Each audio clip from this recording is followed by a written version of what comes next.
In Big Brother, everyone knows that winning the head of household competitions early on in the season can be a huge risk. The first HOH has to draw the first lines in the sand, and while we do oftentimes see the first HOH make it very far into the game, we also sometimes see them crash and burn right away. The second HOH usually plays as a reaction towards whatever happened in the first week, but there is a well-known curse bestowed upon the second HOH, as not only have they never gone on to win the game, but they usually end up having a spectacular downfall at some point during the season. And then we get to the third HOH. Week 3 is what I would consider to be the season-defining week of Big Brother. All the house guests are still getting to know each other throughout the first 2 weeks, meaning that the gameplay is pretty volatile and the house dynamics can change on a whim. But once you get to week 3, things get more serious. The power structures begin to actually solidify and the trajectory for the season takes form here, and history will back this claim up. So many eventual winners and frontrunners won the Week 3 HOH and used that power to set themselves up brilliantly for the weeks to come.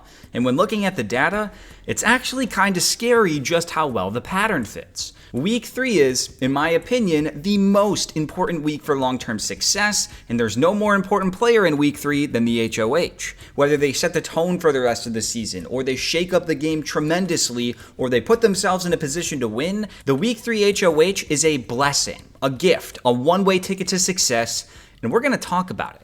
I'm sorry, but Terrence and Amira.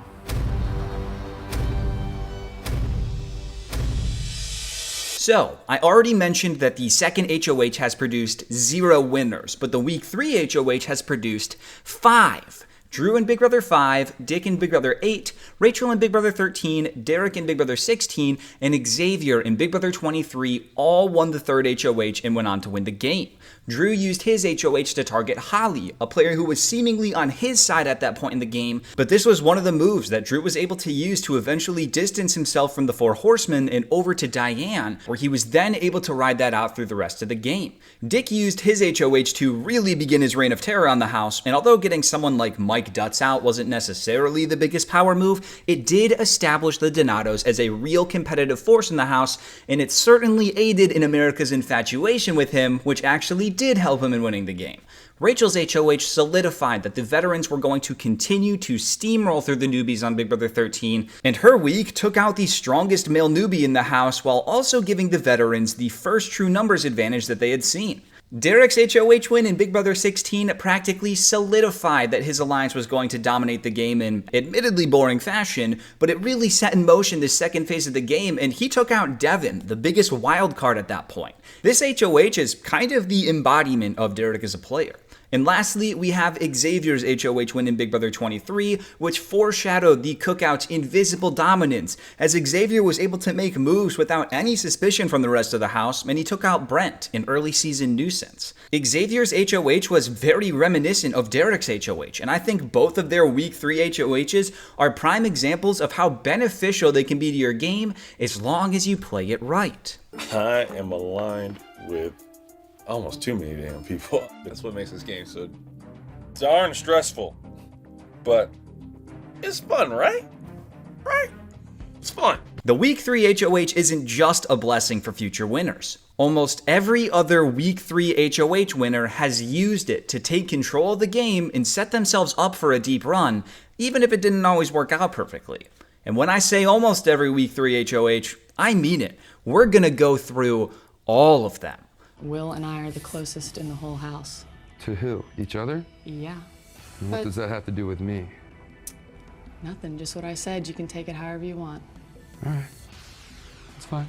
Hardy won it in Big Brother 2 and used it to target Chilltown, which set in motion Chilltown's decimation over the coming weeks, and it led to the continued rise of the other people, outside of Dr. Will, of course. Roddy won it in Big Brother 3, and he used it to help spread his roots throughout the house and used his charm and persuasiveness to rally numbers, which protected him from the only person who really saw through him, Danielle Reyes. Without a player like Danielle there, Roddy likely is even more successful in Week 3 and takes sole control of the house. In Big Brother 4, Dana won the third HOH, and she used this to completely turn the game around and reposition herself in what she believed to be the best position. Dana was in a 7-person alliance, but she did not trust the players, so she took June and jumped ship over to the Three Stooges side of the game and set her sights on Arisen, which not only split the house almost perfectly down the middle, but it also set up a rivalry that would dictate the flow of the game for the upcoming weeks. Possibly the most famous Week 3 HOH, we saw Kaser win it and completely flip the game on its head. He cracked the code on the secret pairs twist, and then he brought together the Outsiders to form the Sovereign Six in direct opposition to the Friendship, which he cemented after blindsiding them and taking out their leader Cappy in badass fashion. So you sealed my fate. No. I sealed your partner's fate. I think what I said to her shocked her. She turned pale and she was about to throw up. Amazing. Amazing. James won it in Big Brother 7, which not only further cemented Season 6's complete control of the game, but it also helped him set up a working deal with Chilltown that he jumped to for the remainder of the game after he publicly declared war on all of the floaters in the house. Big Brother 9 is the only season on here to give us 2 HOHs, where we saw Sharon and Joshua in power for Week 3. Joshua had a clear battle going on against Arisen, and they successfully were able to evict her, which rid them of their biggest adversary and put them in a great position to ride through the middle of the game. I'm gonna make your life so much hell. Really? You'll never believe it. Really? Yes. Like how? Let's see. You're ugly skank for one thing, and that dress is so tired. I can't wait for everyone now. She's gonna be like, she's wearing that horrible thing again. That's just the starter. Next, we have another great one, and that's Keisha winning it in Big Brother 10. At this point in Big Brother 10, there was really just one big alliance with a couple of outsiders. However, Keisha was unhappy with how the prior week played out and wanted to take revenge on the player she held responsible for sending out Steven. So Keisha used her power to flip the game on its head by drawing a line in the sand and targeting Angie and Jesse. Not only was this incredible to watch, but it also kicked off the ensuing war between the new two sides of the house. Revenge. There's a few different people that I hold responsible for Steven leaving, and this is probably the worst case scenario for this house with the key falling into my hands. And I have news for the big group. They don't have the decision, and I'm changing this game. Come on, Keisha. Really? Really? See you at the competition.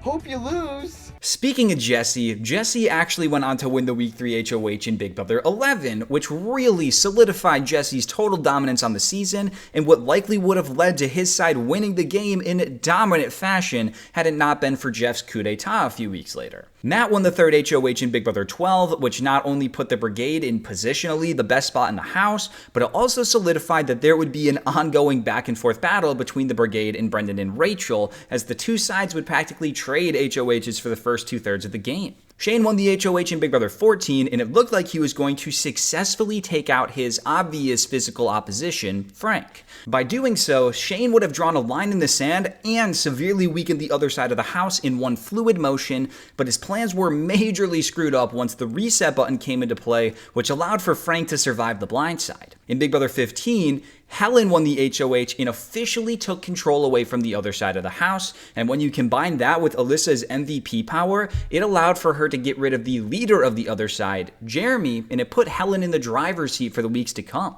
In Big Brother 17, we have Vanessa winning the third HOH and kicking off her first reign of terror with a bang. She told the house that she was going to backdoor Audrey, but instead she flipped the script and backdoored Jeff. With this move, Vanessa weakened the opposing side by getting rid of one of their most capable players, she bought some goodwill with Audrey, and she showed that she is not someone to be messed with, because she will not hesitate to put your ass on the block if you cross her while she has power, and this actually went a long way towards Vanessa's domination of the season. I'm not a liar, let me tell you. I will put my hand on the Bible. Put your hand on the Bible. Are you tripping? When you ask me? You're gonna say that right? Oh my God, you must be like silly. Don't you dare. I'm sorry, you just sealed your fate. And Jeff, when you lied to a room full of people at my expense, you took a swing at my integrity, crossing one of those lines for me. So please take a seat. Almost through all the seasons now. Alex won it in Big Brother 19, and although she kind of just did what Paul recommended, it definitely helped solidify Alex's place in Paul's army, and by getting rid of Dominique, it also sent the message that anyone going against Paul would be taken out of the game. And since Alex was one of Paul's strongest allies, it put Alex in a really good position for pretty much the rest of the season. In Big Brother 20, Scotty won the third HOH, and he made sure that he was not going to make the same mistakes that his allies did. After his side had taken 2 hits in the first 2 weeks, Scotty knew he could not mess around, and he went straight for the kill by nominating Brett and Winston. This no-nonsense approach is what kept the numbers almost equal across both sides of the split house, and it kept Faute afloat in its ensuing battle with Level 6. In Big Brother 22, Tyler won the third HOH and pretty much squashed any chance the outsiders had of taking over the game. As boring as it was to watch, it really did solidify the dominance of the committee alliance, and Tyler especially gained a lot of social capital within the house, and he even briefly took control away from Cody before he messed it all up a couple weeks later. Nonetheless, Tyler used the Week 3 HOH to push himself forwards almost as best as he could. And lastly, we get to Turner winning the HOH in Big Brother 24, and this is probably the most prime example of why the Week 3 HOH is so important.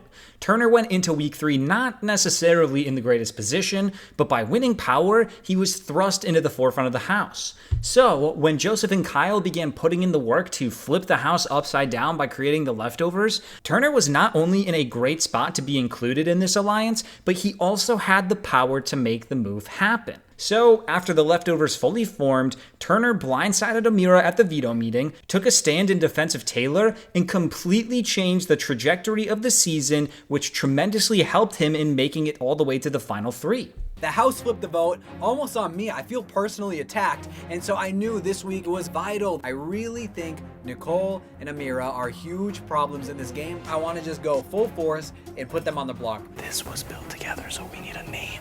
Leftovers.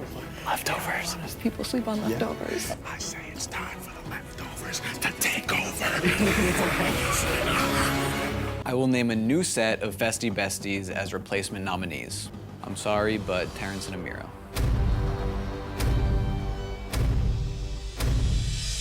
There was clearly one target this house had, but I really don't want to add to the dog pile I feel like is going on in this house.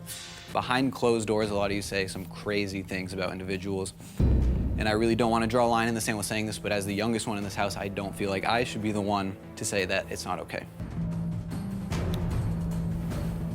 Now, when looking at the Week 3 HOHs and those that used it to try and take control of the game, it admittedly didn't always work out for that player, but when you look at the data, it's actually not as bad as it seems. For example, both Dana and Kaser were ultimately evicted immediately following their HOH reigns, but you need to take into account that their number one enemy in the house won that 4th HOH and sought revenge against them. If that 4th HOH had gone just slightly differently for both of them, it's entirely possible that they would have seen much more success in the game. Congratulations, Allison.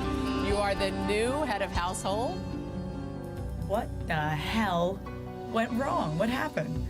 Nathan and Allison are a two-headed monster.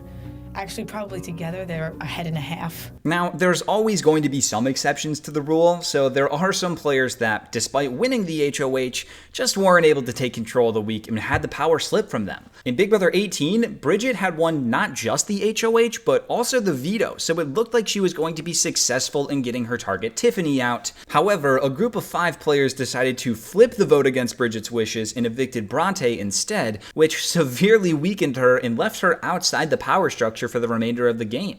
And in Big Brother 21, Nick had won the HOH and thought he was making the easy move by backdooring Nicole, but the house secretly flipped the vote onto Cliff, which was done in a clear attempt to take power away from Nick and to try and make Nick and Bella the targets for the following week. But even in these scenarios, the third HOHs were severely hindered by a twist. Bridget most likely would have been successful in evicting Tiffany had it not been for the roadkill twist, which is what caused her ally Bronte to be on the block in the first place. And for Nick, he has said that he wanted to take a shot at the Jacks in Week 3, but due to the camp comeback twist, he was hesitant to make the move, which is why he targeted Nicole instead, and that ultimately left the door open for a move to be made on him. Now is the time. Putting up someone in my alliance would be a really big move. It's early, lines would be drawn, but with camp comeback, I'm not really sure if I'm ready to make that big of a move yet. So now that we've looked through all of the players who have won the third HOH, have you noticed the pattern? Almost every third HOH is a powerhouse or an iconic player.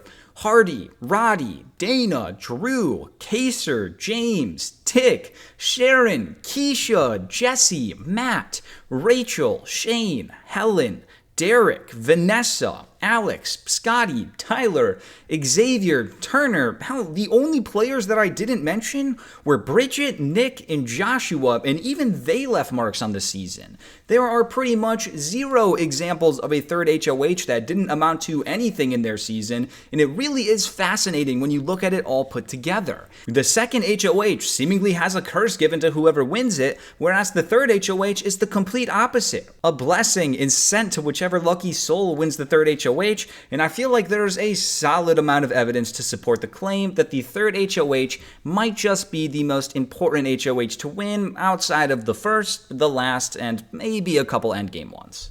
Looks like we got ourselves a bro sandwich on the block. And I'm extremely happy with myself. I got that veto, made sure they sat there, and now one of these 2 sleeves bros is going home this week. And there we go. When looking at the Big Brother 25 house, it seems like the first 2 HOHs have already fit well into their own patterns. Riley wasn't able to fall back on the structure she made after her week 1 HOH, and because of it, she's possibly going home tonight. And then, of course, there's Hisam. Oh, Hisam, how the mighty have fallen. I know it's a little early to be making any definitive claims, but if I had to guess, I would bet that the curse of the second HOH is still going to hold true after this season. Now, all of this does raise the question, though. Who's going to win the third HOH? And will they use it to set the tone for the season and make a push for late game success? The house is in a very fragile state right now, meaning that whoever wins this third HOH should be in a really good spot to fully flesh out their desired house dynamics, but we'll just have to wait and see. We can send anyone we want home this week. Anyone. Anyone. Now, I of course need to give that extra special shout out to all of my YouTube members and patrons who would easily steamroll through a season if they ever won the third HOH. And, as always, here's a clip for you on your way out. My head household room is fabulous. What the hell? Why is even Jacob and I together? Oh, I hate that. Here he is, folks. He's back. Oh, good lord.